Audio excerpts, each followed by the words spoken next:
என் பெயர் அஞ்சு. நான் ஒரு பங்களாவில் என் முதலாளியின் விசுவாசமான வேலைக்காரியாக இருந்தேன். எனக்கு 32 வயது. எனக்கு 2 மகன்கள், ஒரு மகள் என 3 குழந்தைகள் இருந்தனர். ஆனால் கடந்த 7 ஆண்டுகளாக நான் வேலை செய்து வந்த என் முதலாளிக்கு திருமணமாகி 8 ஆண்டுகள் ஆகியும் குழந்தை இல்லை. இந்த 8 ஆண்டுகளில் அவர்கள் எவ்வளவோ முயற்சிகளை செய்துவிட்டார்கள். பெரிய பெரிய மருத்துவர்களிடம் சிகிச்சை எடுத்தார்கள். ஜோதிடர்கள், மாந்திரீக சாமியார்கள் என பலரிடம் சென்று தங்கள் கஷ்டத்தை சொன்னார்கள். ஆனாலும் அவர்களுக்கு குழந்தை பாக்கியம் கிடைக்கவில்லை. ஒருவேளை அது அவர்கள் விதியாக இருக்கலாம். என் மாமி எனக்கு மிகவும் பிரியமானவர். என் முதலாளிக்கும் மாமிக்கும் காதல் திருமணமாகி சரியாக 1 வருடத்திற்கு பிறகு அவர்கள் என்னை வேலைக்கு சேர்த்தார்கள்.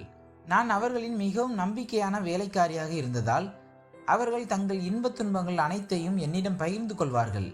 அவர்களின் துயரத்தை பார்க்க எனக்கு சங்கடமாக இருந்தது. என் முதலாளிக்கு குழந்தைகள் மீது பிரியம் அதிகம். எப்படியாவது தனக்கு பிள்ளை பிறக்க வேண்டும் என்று அவர் உறுதியாக இருந்தார். இருவருக்கும் இடையில் அத்தனை அன்பு இருந்தும் குழந்தை இல்லாததால் முதலாளி மாமி மீது சற்று கோபத்துடனும் விலகியும் இருக்க ஆரம்பித்தார். அவர் எனக்கு எப்படியாவது ஒரு குழந்தை வேண்டும், என் இரத்த வாரிசு எனக்கு கிடைக்க வேண்டும், நான் என் பெற்றோரின் ஒரே மகன், என் சந்ததியை நான் தான் வளர்க்க வேண்டும், எனக்கு குழந்தை இல்லாவிட்டால் என் வம்சம் என்னோடு முடிந்துவிடும் என்றார். முதலாளிக்கு தன் சொத்துகளுக்கு ஒரு வாரிசு தேவைப்பட்டது. பலர் அவரை ஒரு குழந்தையை தத்தெடுத்து கொள்ள அறிவுறுத்தினார்கள். ஆனால் என் முதலாளியோ நம் இரத்தம்தான் நம்முடையது, அடுத்தவர் தான் என்று கூறிவிட்டார். அவருக்கு தன் சொந்த இரத்தமே வேண்டும் என்ற பிடிவாதம் இருந்தது. மாமி பல வழிகளில் முயற்சித்தும் கர்ப்பம் தரிக்கவில்லை. இதனால் அவர் மிகவும் மனவேதனையில் இருந்தார். அவர் மாந்திரீகம் கூட செய்து பார்த்தார். அனைத்து முயற்சிகளும் தோல்வியடைந்த பிறகு மாமி மௌனமாக உட்கார்ந்து விட்டார். முதலாளியோ மாமிக்கு வாரிசு இல்லாவிட்டால் தான் 2வது திருமணம் செய்து கொள்வதாக கூறிவிட்டார். மாமி தன் கணவர் மீது அதிக அன்பு வைத்திருந்ததால் தன் கண்முன்னே வேறொரு பெண்ணை அவர் கொண்டு வருவதை விரும்பவில்லை. முதலாளிக்கும் இதில் விருப்பமில்லைதான். ஆனால் அவரும் ஒரு கட்டாயத்தில் இருந்தார். இந்த குழப்பத்தில் நான் மாமிக்கு நிறைய உதவினேன். அவர் எந்த சாமியாரிடம் சென்றாலும் என்னை அழைத்து செல்வார். இந்த உதவியால் எனக்கு சில நன்மைகள் கிடைத்துள்ளன. ஆனால் இந்த முறை முதலாளி 2வது திருமணம் செய்ய முடிவு செய்துவிட்டார். அவர் எந்த சூழ்நிலையிலும் தன் முடிவை மாற்றிக்கொள்ள மாட்டேன் என்று சொல்லிவிட்டார். குழந்தைக்காகத்தான் 2வது திருமணம் செய்வேன். ஆனால் என் அன்பு எப்போதும் உன்மீதுதான் இருக்கும் என்று முதலாளி கூறினார். இதை கேட்டு மாமி மிகவும் அழுதார். மாமியின் கண்ணீரை முதலாளியால் பார்க்க முடியாது. ஒவ்வொரு முறையும் மாமியின் கண்ணீரை பார்த்து தன் 2வது திருமண முடிவை தற்காலிகமாக அவர் தள்ளி வைப்பார். என் மனதில் மாமிக்கு இருக்கும் இடத்தை வேறு எந்த பெண்ணுக்கும் கொடுக்க மாட்டேன். எனக்கு 2ஆம் மனைவியிடமிருந்து குழந்தை மட்டுமே வேண்டும் என்று முதலாளி மாமிக்கு உறுதியளிப்பார். இப்போது மாமியின் நிலைமை மிகவும் பரிதாபமாக இருந்தது. எந்த ஒரு மாந்திரீகமும் உதவ போவதில்லை. முதலாளி முடிவெடுத்து விட்டால் முடிவெடுத்ததுதான். மாமி மிகவும் கவலையுடன் தன் அறையில் கண்ணீருடன் அங்கும் இங்கும் நடந்து கொண்டிருந்தார். நான் அவரிடம், மாமி கவலைப்படாதீர்கள், எல்லாம் சரியாகிவிடும் என்றேன். அதற்கு அவர், உனக்கு தெரியாது அஞ்சு, என் கணவரின் இன்னொரு மனைவியை நான் தாங்க மாட்டேன். ஒரே வீட்டில் நான் இருக்கும்போது என் இடத்தில் இன்னொருத்தி வந்து நிற்பதை நான் விரும்பவில்லை. நான் என் கணவரை மிகவும் நேசிக்கிறேன். திருமணத்திற்கு பிறகு எனக்கு குழந்தை பாக்கியம் கிடைக்காது என்று எனக்கு தெரியாது. இந்த காரணத்தால் என் கணவரின் அன்பு குறையும். ஆனால் முடிந்து போகும் என்று நான் நினைக்கவில்லை என்றார். நான் மாமிக்கு ஆறுதல் கூறி, இல்லை மாமி, முதலாளி உங்களை மிகவும் நேசிக்கிறார். அவர் கட்டாயத்தின் காரணமாகத்தான் திருமணம் செய்ய நினைக்கிறார் என்றேன். மாமி, உனக்கு தெரியுமா, என் கணவரின் 2ஆம் மனைவி இந்த வீட்டிற்கு வந்து அவருக்கு குழந்தையை பெற்று கொடுத்து விட்டால் என் மீது அவர் வைத்திருக்கும் மிச்சமிருக்கும் அன்பும் நீங்கிவிடும். நான் அவருக்கு குழந்தை கொடுக்கவில்லை, ஆனால் அந்த பெண் கொடுப்பாள். அதனால் அவர் அவளுக்கும் குழந்தைக்கும் தான் முக்கியத்துவம் கொடுப்பார். அதன் பிறகு இந்த வீட்டில் எனக்கு சிறிதளவு மரியாதை கூட இருக்காது. இதை நான் விரும்பவில்லை. அவர் வேறு ஒரு குழந்தையை எடுத்து வளர்க்கலாம். ஆனால் என் வாழ்நாள் முழுவதும் என் கண்ணெதிரே இன்னொருத்தியை அழைத்து வர வேண்டாம். எனக்கு இந்த சமுதாயத்தில் மதிப்பு உள்ளது. நான் ஒரு பெரிய வணிகரின் மகள். என் பெற்றோரை எதிர்த்துதான் நான் என் கணவரை திருமணம் செய்தேன். என் பெற்றோருக்கு இது தெரிந்தால் இது உன் தவறின் விளைவுதான் என்று சொல்வார்கள். என்னால் அவர்களிடமும் எதுவும் சொல்ல முடியாது. என் கணவரின் நண்பர்களும் கூட அவரை மறுமணம் செய்யுமாறு ஆலோசனை கூறுகிறார்கள். ஆனால் நான் இதை நடக்கவிட மாட்டேன். எப்படியாவது ஒரு வழியை கண்டுபிடிப்பேன் என்று கூறினார். மாமி மிகுந்த மனவேதனையில் இருந்தார். திடீரென அங்குமிங்கும் நடந்தவர் என் முகத்தை பார்த்தபடி நின்றுவிட்டார். அவர் ஏன் என்னை பார்க்கிறார் என்று நானும் பார்த்து கொண்டிருந்தேன். அப்போது மாமி திடீரென என்னிடம், அஞ்சு, நீ எனக்கு உதவ முடியுமா என்று என் கண்களை பார்த்து கேட்டார். நான் ஆச்சரியமடைந்து, ஆமாம், நான் எப்போதும் உங்கள் வேலையை செய்ய தயாராக இருக்கிறேன். உங்களுக்கு உதவ வேண்டியது என் கடமை. நீங்கள் கேட்க வேண்டியதில்லை. நீங்கள் வேலையை சொல்லுங்கள். அதன் பிறகு நான் எப்படி உங்களுக்கு உதவாமல் இருக்க முடியும் என்றேன். அதற்கு மாமி, இன்று நான் உன்னிடம் ஒரு உதவியை கேட்கப் போகிறேன். ஒருவேளை நீ இந்த உதவிக்கு ஒருபோதும் தயாராக இருக்க மாட்டாய் என்றார். இதை கேட்டு நான் வியப்படைந்தேன். நான் அவர்களுக்காக செய்ய முடியாத உதவி எதுவாக இருக்கும்? மாமி, நான் எல்லா வகையிலும் உங்களுக்கு உதவி செய்ய முயற்சி செய்வேன். நான் உங்களுக்கு உதவ மறுக்கவே மாட்டேன். நான் மறுத்து விடுவேன் என்று நீங்கள் எப்படி நினைக்கிறீர்கள் என்றேன். மாமி, இப்போது நான் உன்னிடம் சொல்ல போகும் விஷயம் உனக்கு கேட்பதற்கும் செய்வதற்கும் மிகவும் கடினமாக இருக்கும். நீ மறுக்கலாம் என்றார். எனக்கு ஆச்சரியம் நீடிக்க அடுத்த நொடி என் கண்களை பார்த்து அவர் கேட்ட உதவி என் கால்களுக்கு கீழே உள்ள நிலைமை விலகி போவது போல் இருந்தது. அவர் கேட்டதை கேட்டு நான் ஒரு கணம் திகைத்து போனேன். என் முகத்தின் உணர்வுகளை பார்த்த மாமி, நீ குழப்பத்தில் இருக்கிறாய் என்று எனக்கு தெரியும். நீ எனக்கு இந்த விஷயத்தில் உதவ மாட்டாய் என்றும் எனக்கு தெரியும். ஏனென்றால் இந்த வேலை மிகவும் கடினமானது. எந்த பெண்ணும் இதை எளிதில் செய்ய மாட்டாள் என்றார். மாமி, எப்படி இப்படி சொல்லலாம்? நான் அவ்வளவு பெரிய வேலையை எப்படி செய்ய முடியும்? அதுவும் யாருக்கும் தெரியாமல். இந்த வேலையால் எனக்கு எவ்வளவு இழப்பு ஏற்படுமோ அதை விட உங்களுக்கு தான் அதிகமாக இருக்கும். நான் உங்களுக்கு உதவுவேன், ஆனால் யோசிக்க வேண்டியிருக்கிறது என்றேன். நான் யோசிப்பதை பார்த்த மாமி, நீ எனக்கு உதவினால் நான் உனக்கு அதற்கு அதிக விலையை கொடுப்பேன். இந்த வேலைக்காக உனக்கு நான் முழுவதுமாக 50 லட்சம் ரூபாய் கொடுப்பேன் என்றார். 50 லட்சம் என்ற தொகையை கேட்டதும் எனக்கு தலை சுற்றியது. என் வாழ்வில் நான் இவ்வளவு பெரிய தொகையை பார்த்ததில்லை. என் கண்களுக்கு முன்னால் 50 லட்சம் ரூபாய் மிதப்பது போல தெரிந்தது. நான் மிகவும் ஏழையாக இருந்தேன். என் திருமணம் ஒரு ஏழை விவசாயியுடன் நடந்தது. என் கணவர் கிராமத்தில் என் குழந்தைகளுடன் வசித்தார். நான் இங்கே நகரில் மாமியின் வீட்டில் வேலை செய்தேன். வேலை முடிந்த பிறகு ஒவ்வொரு மாதமும் என் கணவருக்கு பணம் அனுப்புவேன். நான் இங்கே வேலை செய்ய தொடங்கியதிலிருந்து என் கணவர் வேலை செய்வதை விட்டுவிட்டார். அவருக்கு பல லட்சம் ரூபாய் கடன் இருந்தது. எங்கள் கடன் சுமார் 5-6 லட்சம் இருக்கும்.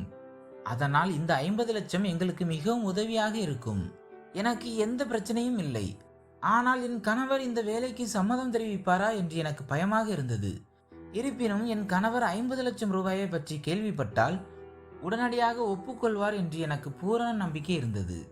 இதை நினைத்து நான் உடனடியாக மாமியின் வேலையை செய்ய ஒப்புக்கொண்டேன். நான் உங்களுக்கு உதவ தயாராக இருக்கிறேன். ஆனால் இந்த வேலைக்கு நீங்கள் முதலாளியையும் சம்மதிக்க வைக்க வேண்டும். இந்த காரியம் பற்றி வெளியாருக்கு தெரிந்தால் மக்கள் மோசமாக பேசுவார்கள். உங்கள் மரியாதையும் பாதிக்கப்படும். மேலும் எல்லாவற்றையும் விட முக்கியமான விஷயம், முதலாளி சம்மதிப்பாரா என்றேன். மாமி, என் கணவர் மறுமணம் செய்ய தயாராக இருக்கும்போது இந்த காரியத்திற்கு மிகவும் எளிதாக சம்மதிப்பார். இதை நான் எவ்வளவு மனக்கஷ்டத்துடன் சொல்கிறேன் என்று உனக்கு தெரியும். ஒரு முறை நீங்களே முதலாளியுடன் பேசுங்கள். அதன் பிறகு நாங்கள் இந்த வேலையை தொடங்குவோம். இது ஒரு பெரிய ஆபத்தான வேலை. நீங்கள் யோசியுங்கள், புரிந்து கொள்ளுங்கள் என்றேன். மாமி, இது ஒரு சிறிய விஷயமில்லை, பெரிய விஷயம்தான் என்று எனக்கும் தெரியும் என்றார்.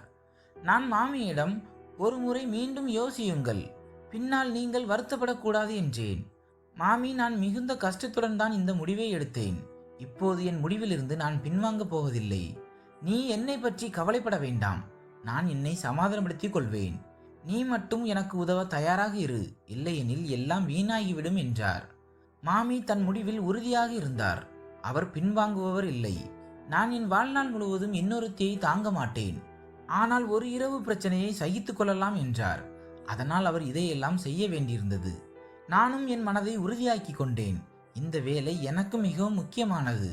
முதலில் என் கணவரிடம் அனுமதி பெற வேண்டும். அதன் பிறகு இந்த வேலையை முடிக்க வேண்டும். இந்த வேலை உண்மையில் மனதை உலுக்கும் ஒன்று. என் கணவர் அனுமதி அளித்தால் நான் எல்லா வகையிலும் மாமிக்கு உதவ தயாராக இருக்கிறேன். முடிந்தவரை இந்த விஷயம் மக்களிடம் மறைத்துதான் முடிக்க வேண்டும். ஏனென்றால் முதலாளிக்கும் மாமிக்கும் இடையே உள்ள ரகசியம் வெளியே தெரிந்தால் மக்கள் அவர்களை தவறாக புரிந்து கொள்வார்கள். முதலாளியை பார்த்தும் எனக்கு பயமாக இருந்தது. ஏனென்றால் அவர் மிகவும் கோபக்காரர். அவர் மாமியை மிகவும் நேசித்தார். ஆனால் மாமி இப்படி ஒரு திட்டத்தை தீட்டியுள்ளார் என்று அவருக்கு தெரிந்தால் அவரது எதிர்வினை என்னவாக இருக்கும்? மாமியின் திட்டத்தின் மீது நாங்கள் இருவரும் கவனம் செலுத்த தொடங்கினோம். நான் என் கணவருக்கு போன் செய்து விட்டேன். மாமி இப்போது முதலாளியின் வருகைக்காக காத்திருந்தார். உண்மையில் எங்கள் திட்டம் என்னவென்றால், மாமி என்னிடம் சொன்னது, நீ என் கணவரின் குழந்தையை பெற்றெடுக்க வேண்டும். இது ஒரு இரவு விஷயம்தான். நீ எனக்கு பதிலாக என் அறைக்கு சென்று என் கணவருடன் இருக்க வேண்டும். நீ கர்ப்பமான பிறகு குழந்தை பிறந்ததும் குழந்தையை எங்களிடம் திரும்ப கொடுத்து விட வேண்டும். அதற்கு பதிலாக நான் உனக்கு 50 லட்சம் ரூபாய் தருவேன் என்றார். இந்த வேளையில் எனக்கு எந்த பிரச்சனையும் இல்லை. ஏனென்றால் எனக்கு ஏற்கனவே 3 குழந்தைகள் இருந்தன. 2 மகன்கள், 1 மகள். கடவுள் எனக்கு மகனையும் மகளையும் கொடுத்திருந்தார். அதனால் எனக்கு வேறு எந்த குழந்தையின் மீதும் ஆசை இல்லை. மேலும் முதலாளிக்கு அவருடைய சொந்த குழந்தைதான் வேண்டும். அவர் வேறு யாரிடமாவது இதை சொல்லி இருந்தால் அவர்களின் மரியாதை பாதிக்கப்பட்டிருக்கலாம். நான் அவர் வீட்டில் வசித்து வந்தேன். அவர் கஷ்டத்தையும் நன்றாக புரிந்து கொண்டேன். அதனால்தான் அவர் இந்த வேலையை என்னிடம் செய்ய சொன்னார். ஆனால் எந்த பெண்ணுக்கும் தன் கணவருடன் வேறு ஒரு பெண்ணை தாங்கிக் கொள்வது மிகவும் கடினமான வேலை. இதுவும் மாமியின் ஒரு பெரிய கட்டாயம். மாமி இந்த வேலைக்கு ஒரு நிபந்தனையும் என்னிடம் சொன்னார். அவர், அஞ்சு, என்னை மன்னித்து விடு. ஆணின் குணம் எப்போது வேண்டுமானாலும் மாறலாம். அதனால்தான் இதை சொல்கிறேன். குழந்தை பிறந்த பிறகு நீ உன் கணவரிடம் கிராமத்திற்கு சென்று விடு. அதன் பிறகு நாங்கள் உன்னை எங்கள் வீட்டில் வேலைக்கு வைத்திருக்க முடியாது என்றார். மாமியின் இந்த வார்த்தைகள் எனக்கு மிகவும் மோசமாக இருந்தது. நான் அவரிடம், அப்படியானால் நான் எங்கே வேலை செய்ய போவேன்? என் குடும்பம் எப்படி நடக்கும் என்றேன். மாமி, 50 லட்சம் கிடைத்த பிறகு நீ வேலை செய்ய தேவையில்லை. இரண்டாவதாக, உனக்கு இன்னும் சிரமம் இருந்தால் என் மொபைல் எண் உன்னிடம் உள்ளது. நீ எனக்கு அழைக்கலாம். உனக்கு எவ்வளவு பணம் தேவைப்பட்டாலும் நான் கொடுப்பேன். ஏனென்றால் உன் வாழ்நாள் முழுவதும் நான் உனக்கு கடமைப்பட்டவளாக இருப்பேன். அதனால்தான் நான் உன் வாழ்நாள் முழுவதும் உனக்கு உதவி செய்வேன் என்றார். மாமியின் இந்த வார்த்தைகளை கேட்டு நான் மிகவும் மகிழ்ச்சி அடைந்தேன். நான் என் கணவருக்கு அழைத்து எல்லா விஷயங்களையும் சொன்னேன். முதலில் என் கணவருக்கு கோபம் வந்தது. ஆனால் என் கணவர் பேராசை கொண்டவர். அவர் மனமும் தவறான செயல்களில் ஈடுபட்டிருந்தது. என் மகள் தன் 2 சகோதரர்களையும் கவனித்துக் கொள்வாள், சமைப்பாள். நான் இங்கிருந்து அனுப்பிய பணத்தை என் கணவர் தாராளமாக செலவழித்தார். அவர் வேலை செய்வதை முற்றிலும் நிறுத்திவிட்டார். என் பணத்தில் அவர் ஆடம்பரமாக வாழ்ந்தார். முதலில் அவர் ஒரு விவசாயி, கடினமாக உழைத்து பணம் சம்பாதிப்பார். ஆனால் நான் வேலை செய்ய ஆரம்பித்தது ஒரு பெரிய தவறு. 50 லட்சம் ரூபாய் தொகையை பற்றி கேட்டதும் என் கணவர் உடனடியாக எனக்கு அனுமதி அளித்தார். அவருக்கு எந்த பிரச்சனையும் இல்லை என்று அவர் கூறினார். அவருக்கு பணம் மட்டுமே முக்கியம். நான் என் கணவர் ஒப்புக்கொண்டதை மாமியிடம் சொன்னபோது மாமி மிகவும் மகிழ்ச்சி அடைந்தார். மாமி தன் கணவரிடம் சொன்னபோது அவர் முதலில் சற்று சலிப்பு காட்டினார். ஆனால் அவருக்கும் ஒரு குழந்தை வேண்டும், அதுவும் தன் சொந்த ரத்தம் வேண்டும் என்பதால் அவரும் இந்த வேலைக்கு சம்மதித்தார். இரவு வந்ததும் மாமி என்னை முதலாளியின் அறைக்கு அனுப்பினார். இன்று நான் மாமியின் கண்களில் கண்ணீரை கண்டேன். தண்ணீர் இல்லாமல் தவிக்கும் மீனை போல அவர் துடித்ததை கண்டேன். சில நேரங்களில் ஒரு பெண் மிகவும் கட்டாயப்படுத்தப்படுகிறாள். தான் செய்ய விரும்பாததையும் கட்டாயத்தின் காரணமாக செய்ய வேண்டியிருக்கிறது. இன்று நான் மாமியை மிகவும் உதவியற்றவராகவும் கட்டாயத்தில் உள்ளவராகவும் பார்த்தேன். அவர் என்னை தழுவி, என்னை ஏமாற்றி விடாதே. நான் உன்னை எந்த நோக்கத்துடன் அனுப்புகிறேனோ அது நிறைவேறட்டும். என் கணவருக்கு ஒரு குழந்தை கிடைக்கட்டும். அதனால் என் குழந்தையின் குறை நீங்கிவிடும். என் கணவரும் என்னை விட்டு பிரிய மாட்டார் என்றார். நான் முதலாளியின் அறைக்கு சென்றேன். மாமி தூக்க மாத்திரை சாப்பிட்டுவிட்டு தன் அறைக்கு தூங்க சென்று விட்டார். அந்த இரவு மாமிக்கு முட்களின் மீது இருந்தது போல் இருந்திருக்கலாம். பின்பு நாங்கள் நினைத்தது போலவே நடந்தது. நாங்கள் அதிகம் காத்திருக்க தேவையில்லை. சீக்கிரமே என் உடல்நிலை சரியில்லாமல் போக தொடங்கியது. மாமி எனக்கு பெரிய மருத்துவர்களிடம் காண்பித்தார். மருத்துவர் எனக்கு ஒரு நல்ல செய்தியை சொன்னதும் மாமியும் முதலாளியும் மிகவும் மகிழ்ச்சி அடைந்தார்கள். மாமியை விட முதலாளிதான் மிகவும் மகிழ்ச்சியாக இருந்தார். அவரின் மகிழ்ச்சிக்கு அளவே இல்லை. முதல் வெற்றியை நாங்கள் அடைந்து விட்டோம். கடவுள் எங்களை அதிக நேரம் காத்திருக்க வைக்கவில்லை. எல்லா வழிகளிலும் என் கண்களுக்கு முன்னால் 50 லட்சம் ரூபாய் தொகையே இருந்தது. மேலும் நான் கவனித்தேன், முதலாளியும் மாமியும் கூட மிகவும் மகிழ்ச்சியாக இருந்தனர். அவர்கள் இருவரின் கண்களுக்கு முன்னால் குழந்தையே சுற்றி வந்தது. தன் உறவினர்கள் அனைவருக்கும் முதலாளி மாமி கர்ப்பமாக இருப்பதாக செய்தியை பரப்பினார். ஏனென்றால் இந்த குழந்தை மாமியின் கருப்பையில் இருந்ததல்ல, என் கருப்பையில் இருந்து பிறக்கப் போகிறது என்று யாருக்கும் தெரியப்படுத்தக்கூடாது. முதலாளியின் எல்லா உறவினர்களும் மிகவும் மகிழ்ச்சியடைந்தனர். ஏனென்றால் முதலாளியும் மறுமணம் செய்ய விரும்பவில்லை. அவர் கட்டாயத்தின் காரணமாகத்தான் அதை செய்ய முயற்சித்தார். முதலாளி மறுமணம் செய்ய வேண்டும் என்று நினைத்திருந்தால் பல ஆண்டுகளுக்கு முன்பே செய்திருப்பார். மக்கள் குழந்தை பாக்கியம் இல்லை என்றால் 2-3 வருடங்களுக்கு பிறகு மறுமணத்திற்கு தயாராகி விடுவார்கள். முதலாளி பணக்காரராக இருந்தும் கூட எந்த பெண்ணும் அவரை எளிதில் திருமணம் செய்து கொண்டிருப்பாள். ஆனால் இந்த முறை அவர் உறுதியான முடிவை எடுத்துவிட்டார். சமூகம் மற்றும் உறவினர்களின் அழுத்தம் காரணமாக அவர் மறுமணத்திற்கு தயாராகிவிட்டார். இப்போது அவர்கள் இருவரும் நிம்மதி பெருமூச்சு விட்டனர். ஏனென்றால் அவர்களின் பல ஆண்டு ஆசை நிறைவேறப் போகிறது. முதலாளியின் மகிழ்ச்சியை கண்டதும் எனக்கு ஒரு கணம் பயமாக இருந்தது. முதலில் எல்லாம் நன்றாக நடக்கும் என்று நினைத்தேன். ஆனால் நாட்கள் செல்ல செல்ல என் பயம் அதிகரித்தது. நான் கவலையுடன் இருந்தேன். முதலாளியும் மாமியும் தங்கள் குழந்தையின் வருகையை பற்றி கனவு கண்டு கொண்டிருந்தனர். அந்த இரு தம்பதிகளும் என்னை கவனித்துக் கொண்டார்கள். நான் அவர்கள் வீட்டில் இருந்தேன். இத்தனை ஆண்டுகளாக நான் அவர்களுக்கு சேவை செய்து வந்தேன். இன்று கடவுள் அந்த நேரத்தை கொடுத்தார். இந்த இரு தம்பதிகளும் எனக்கு சேவை செய்தார்கள். நான் இந்த வீட்டின் மாமியைப் போலவும் அவர்கள் என் வேலைக்காரர்களைப் போலவும் எனக்கு உணர்ந்தார்கள். ஆனால் எங்களுக்கு ஒரு புதிய பிரச்சனை வந்தது. மாமியின் உறவினர்களுக்கு அவர் கர்ப்பமாக இருப்பதாக தெரிந்ததும் நிறைய பேர் அவரை பார்க்க வந்தனர். பலவிதமான கேள்விகளை கேட்டனர். மாமி கர்ப்பமாக இல்லை என்பதால் எல்லா கேள்விகளுக்கும் அவரிடம் பதில் இல்லை. அவர் குழப்பமடைந்தார். இதனால் கவலையடைந்த முதலாளி, நாம் பங்களாவில் இருப்பது சரியல்ல. இங்கு அடிக்கடி யாராவது வந்து பேசுகிறார்கள். மாமியின் கர்ப்பத்தை யாராலும் நம்ப முடியவில்லை. மக்களுக்கு எங்கேயோ கோளாறு இருப்பதாக தோன்ற ஆரம்பிக்கும் என்றார். இத்தனை விருந்தினர்கள் வருவதால் மாமிக்கும் எனக்கும் இருவருக்கும் பிரச்சனை ஏற்பட்டது. ஏனென்றால் மாமி ஓய்வெடுக்க வேண்டியிருந்தது. நான் வீட்டின் அனைத்து வேலைகளையும் செய்ய வேண்டியிருந்தது.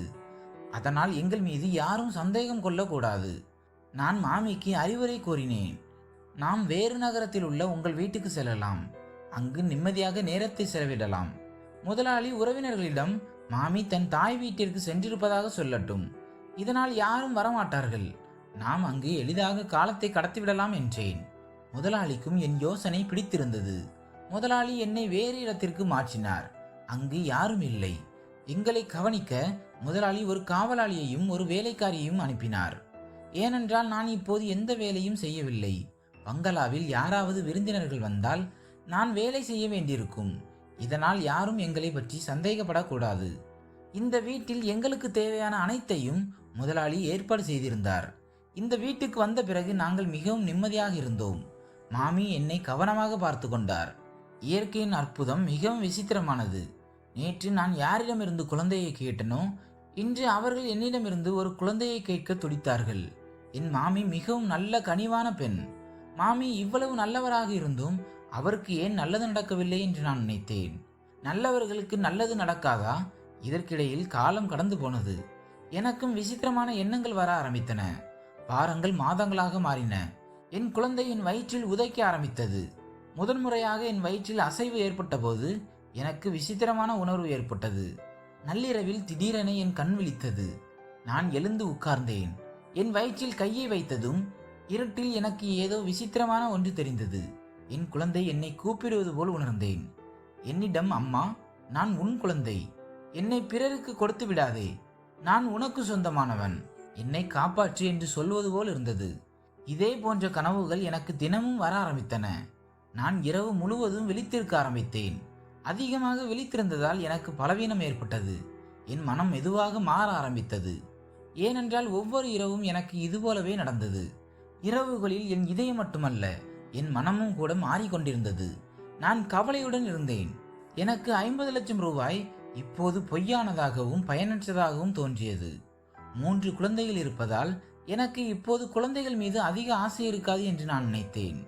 எனக்கு பணம் முக்கியம், குழந்தைகள் அல்ல. எனக்கு ஏற்கனவே குழந்தைகள் கிடைத்துவிட்டன. மகனும் மகளும் இருப்பதால் எனக்கு வேறு எந்த விருப்பமும் இல்லை. நான் ஏன் இன்னொரு குழந்தையை பெற்றெடுக்க வேண்டும் என்று எனக்கு தோன்றவில்லை.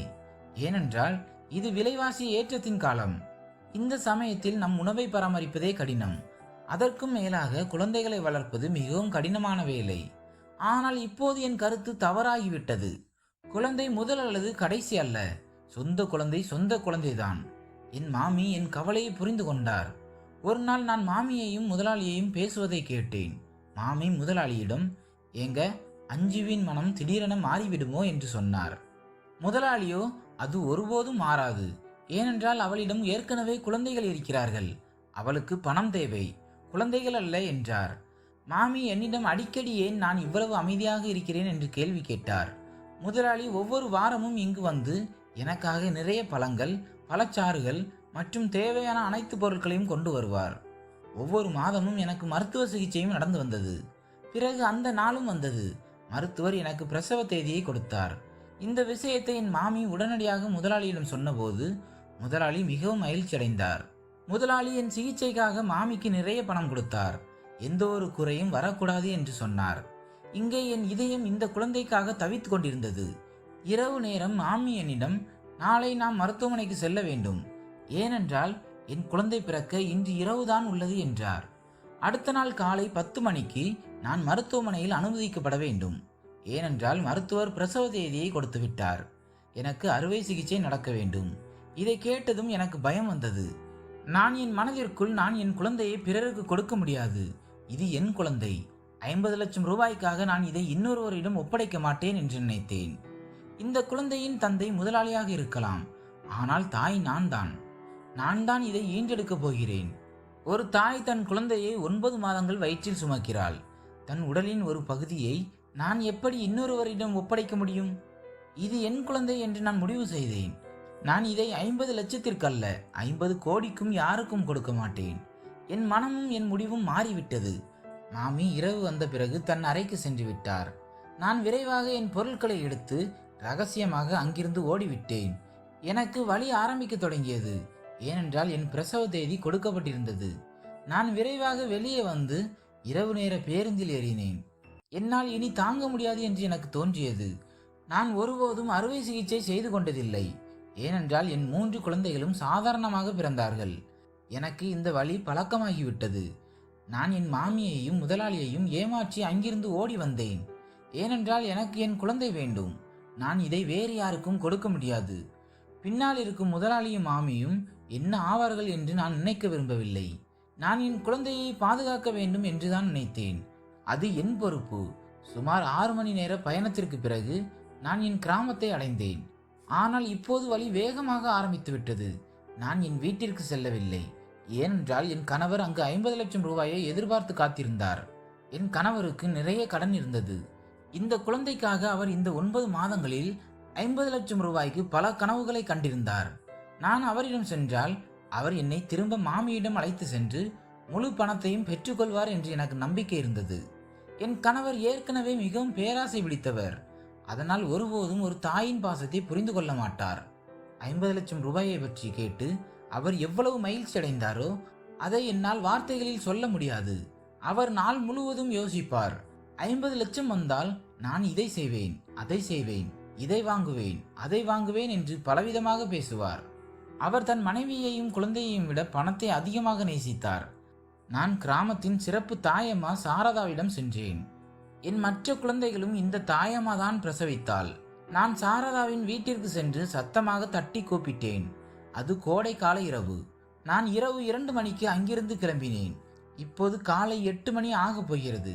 கோடையில் அனைவரும் சீக்கிரமே எழுந்து விடுவார்கள். மருத்துவச்சிகளுக்கும் மருத்துவர்களுக்கும் எந்த நேரத்திலும் நோயாளி வந்தாலும் கையாள்வது பழக்கம். மருத்துவச்சி கதவை திறந்து என்னை பார்த்ததும் ஆச்சரியமடைந்தாள். "நீ இம்முறை ஆரம்ப நாட்களிலேயே வரவில்லையே. உன் குழந்தைகள் மிகவும் வளர்ந்து விட்டனர். பல ஆண்டுகளுக்கு பிறகு குழந்தை பிறப்பை பற்றி நினைத்திருக்கிறாய்" என்றாள். ஒருவேளை கடவுளின் விருப்பம் இதுவாக இருக்கலாம் என்று சொல்லி நான் அமைதியாகிவிட்டேன். அவள் என்னுடன் மேலும் பேசிக் கொண்டிருந்தாள். நான் அவளிடம் பேச நேரமில்லை. "எனக்கு வலி வருகிறது. என் பிரசவ நேரம் வந்துவிட்டது. அதனால் தான் உங்களிடம் வந்திருக்கிறேன். என் குழந்தை பத்திரமாக இருக்க வேண்டும். சீக்கிரம் என் குழந்தையை பிரசவித்து என்னிடம் கொடுங்கள்" என்றேன். எனக்கு இந்த கவலைதான் இருந்தது. எங்கே முதலாளியின் ஆட்கள் இங்கே வந்து என் குழந்தையை பிடுங்கிக் கொள்வார்களோ என்று. நான் விரைவில் என் குழந்தையை இங்கிருந்து எடுத்துக்கொண்டு எங்காவது தூரம் செல்ல வேண்டும். எனக்கு முதலாளியையும் மாமியையும் நினைத்து பயமாக இருந்தது. மேலும் என் கணவர் பண ஆசையால் இந்த குழந்தையை மாமியிடம் கொண்டு சென்று விடுவாரோ என்ற பயமும் இருந்தது. அதனால் நான் என் வீட்டிற்கும் திரும்ப போக மாட்டேன். பயம் மற்றும் கவலையால் என் நிலைமை மோசமடைந்தது. எனக்கு பின்னால் என் முதலாளியும் மாமியும் என்ன ஆவார்கள் என்று நான் நினைக்க கூட இல்லை. நான் இரவு இரவாக வீட்டை விட்டு ஓடி போயிருக்கிறேன் என்று அவர்களுக்கு தெரிந்தால் முதலில் அவர்கள் என்னை தேட முயற்சிப்பார்கள். அதன் பிறகு அவர்கள் இருவரும் ஒருவரோடு ஒருவர் என்ன செய்வார்கள் என்று தெரியவில்லை. தற்போது எனக்கு வலி ஆரம்பித்து விட்டது. சாரதா என் பிரசவத்தை நடத்தி வந்தார். சுமார் 1 மணி நேரம் முயற்சிக்கு பிறகு என் குழந்தை இந்த உலகிற்கு வந்தது. என் மகிழ்ச்சிக்கு அளவே இல்லை. நான் விரைவில் என் குழந்தையை எடுத்துக்கொண்டு எங்காவது தூர சென்று விடுவேன் என்று நினைத்தேன். இங்கிருந்து முற்றிலும் மறைந்து விடுவேன். அதனால் என்னை பற்றி யாருக்கும் தெரியக்கூடாது. நான் எப்படி இருந்தாலும் என் குழந்தையை முதலாளிக்கும் மாமிக்கும் கொடுக்க மாட்டேன். நான் நினைக்கவே இல்லை. இத்தனை காலம் அவர்கள் எனக்கு உணவு கொடுத்தார்கள், அணிய ஆடை கொடுத்தார்கள், தங்க இடம் கொடுத்தார்கள். அவர்கள் இவை அனைத்தையும் கொடுக்கவில்லை என்றால் எங்களிடம் சாப்பிடக்கூட எதுவும் இருந்திருக்காது. நான் மாமியின் எந்த நல்ல விஷயத்தையும் நினைக்கவில்லை. இருவர் மீதும் நம்பிக்கை வைத்தேன். குழந்தை பிறந்ததும் 2-3 மணி நேரம் ஓய்வெடுத்த பிறகு என் குழந்தையுடன் ஒரு சிறிய கிராமத்திற்கு சென்றேன். அங்கு மிக குறைவான மக்களே வசித்தனர். நான் அங்கிருந்த ஒரு பழைய குடிசையில் குடியேறினேன். என் குழந்தையை வளர்க்க ஆரம்பித்தேன். ஒருவேளை என் கணவரும் முதலாளியும் மாமியும் என்னை தேட முயற்சி செய்திருக்கலாம். ஆனால் நான் அவ்வளவு தூரம் சென்று விட்டேன். அதை பற்றி அவர்களுக்கு தெரியவே இல்லை. இங்கும் நான் மக்களின் வீடுகளில் வேலை செய்ய ஆரம்பித்தேன். குறைந்த வருமானத்தில் என் குழந்தையை வளர்த்தேன். ஆனால் நான் செய்த தவறுக்கு எனக்கு தண்டனை கிடைத்துவிட்டது. ஏனென்றால் நான் அந்த இரு தம்பதிகளின் மனதை புண்படுத்தினேன். நான் செய்த தவறுக்கு எனக்கு தண்டனை இப்படி வந்தது. ஒரு நாள் திடீரென என் உடல்நிலை மிகவும் மோசமடைந்தது. கிராமத்தை சேர்ந்தவர்களே என்னை விதவை என்று நினைத்து ஒரு அரசு மருத்துவமனையில் சேர்த்தனர். அங்கே எனக்கு புற்றுநோய் போன்ற ஒரு பெரிய நோய் இருப்பதாக தெரிந்தது. நான் இருக்கும் வரை இருக்கிறேன். எந்த நாளில் எனக்கு மரணம் வரும் என்று தெரியவில்லை. நான் என் நினைவுகளை புதுப்பிக்க என் வாழ்க்கை கதையை ஒரு நாட்குறிப்பில் எழுத தொடங்கினேன். அதனால் நான் செய்த தவறை வேறு எந்த பெண்ணும் செய்யக்கூடாது. நான் தினமும் நாட்குறிப்பை எழுதினேன். நாட்கள் செல்ல செல்ல என் மகனுக்கு 15 வயது ஆனது. என் மகன் சிறு வயதிலிருந்தே மிகவும் புத்திசாலி. ஏனென்றால் முதலாளியும் மிகவும் புத்திசாலியும் நேர்மையானவருமாக இருந்தார். அவன் அப்படியே தன் தந்தையைப் போலவே இருந்தான். கடவுள் என் மகனை வளர்ப்பதற்காக என்னை 15 ஆண்டுகள் வாழ வைத்திருந்தார். ஒரு நாள் என் மகனுக்கு அந்த நாட்குறிப்பு எப்படி வந்தது என்று தெரியவில்லை. நான் அவனை கிராமத்தின் அரசு பள்ளியில் இலவசமாக படிக்க வைத்தேன். என் மகன் படிப்பில் மிகவும் நல்லவனாக இருந்ததால் அவன் சீக்கிரமே படிக்கவும் எழுதவும் கற்றுக்கொண்டான். என் மகன் என் நாட்குறிப்பை படித்து என் உண்மை கதை முழுவதும் அவனுக்கு தெரிந்துவிட்டது. அவன் என்னிடம் இது பற்றி கேள்வி கேட்டபோது இவனுக்கு எங்கிருந்து தெரியும் என்று பயந்தேன். அப்போது அவன் என்னிடம் என் நாட்குறிப்பை காட்டினான். இந்த அதிர்ச்சியால் நான் தாங்க முடியாமல் என் உடல்நிலை மோசமடைய தொடங்கியது. என் மகன் என் உயிரை காப்பாற்றுவதற்காக என்னுடன் நிறைய போராடினான். அந்த நாட்குறிப்பில் நகரத்தின் முகவரியும் எழுதப்பட்டிருந்தது. அதில் முதலாளியின் பங்களா இருந்தது. அவன் என்னை கிராமத்தின் மாமியின் வீட்டில் விட்டுவிட்டு முதலாளியையும் மாமியையும் பார்க்க சென்றான். என் நாட்குறிப்பையும் அவன் தன்னுடன் எடுத்து சென்றான். போக வேண்டாம் என்று நான் அவனிடம் நிறைய கெஞ்சினேன். ஆனால் அவன் என் பேச்சை கேட்கவில்லை. அவன் தனியாக சென்றான். அவன் அங்கு சென்றதும் நடந்த உண்மைகள் அனைத்தையும் முதலாளியிடமும் மாமியிடமும் சொன்னான். முதலாளிக்கும் மாமிக்கும் மிகவும் கோபம் வந்தது.